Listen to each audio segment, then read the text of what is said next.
Greetings, folks. It is still Tuesday, April the 16th, 2019. I'm Tom Lineweaver, and this is my second commentary for today. You know, I really need a radio show. Because this is one of those days where things are coming at me, and I need to respond to it. All right.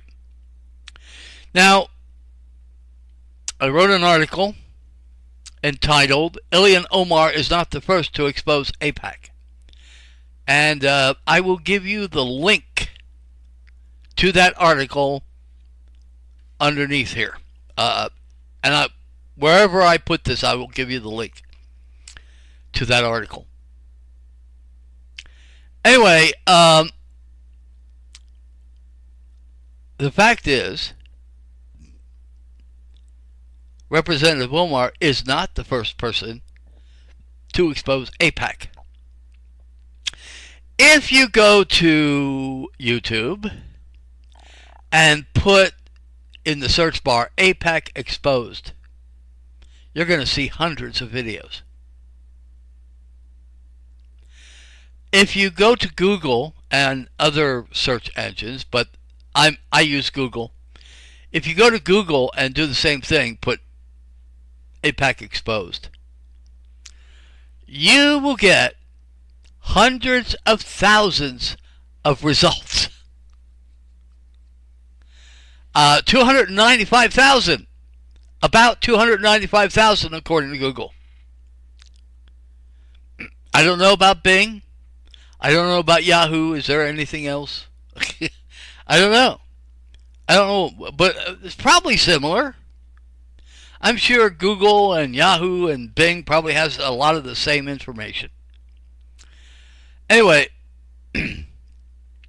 so yeah, there have been people out there saying a lot worse about pro-Israel lobbies than what she said.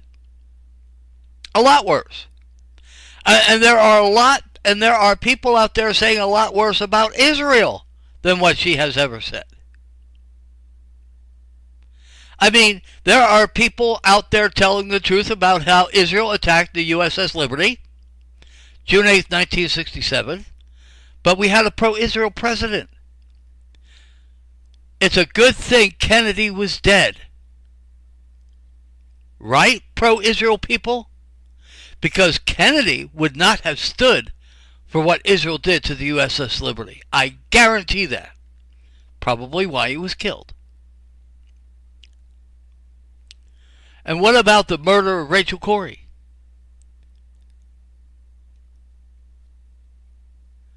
Anyway. And there are those. I mean, go to YouTube or go to Google and put in the search bar, Israel did 9/11. And see how many results you get. So, there are people out there saying a lot worse about pro-Israel lobbies and Israel than what Representative Omar has ever said. Yet, she's getting death threats. She's been called, I don't know how many different names under the book. She's been called anti-Semitic and everything else. I mean, when you listen to Glenn Beck, when you listen to Sean Hannity, I'm sure they have a couple choice names for her. Conservative. The fact is, conservative talk radio is owned by pro-Israel people.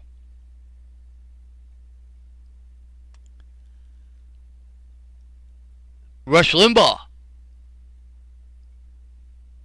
is bought off by pro-Israel people. Same way with Sean Hannity. Same way with Mark Levin. Same way with, come on, if you say anything bad about Israel, you can't be a conservative. Well, I'm not a conservative, and I thank God, I'm no longer a conservative.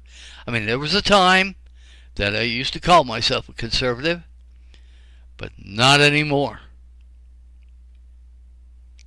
They're disgusting. They're a bunch of liars. Anyway, folks,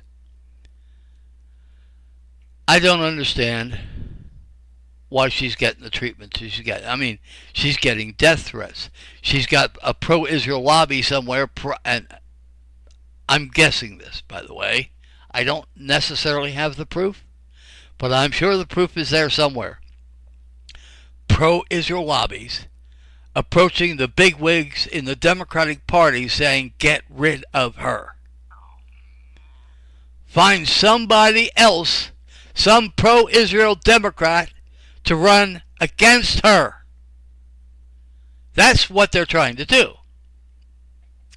I don't understand. I mean, you can go to, if Americans knew, you could go to, let's see. There are a bunch of people. You just go ahead and put it in the search bar. AIPAC exposed. Go ahead. Put it in the search bar and you will see hundreds of results. Thousands of results. Hundreds of thousands of results. Depending on where you go.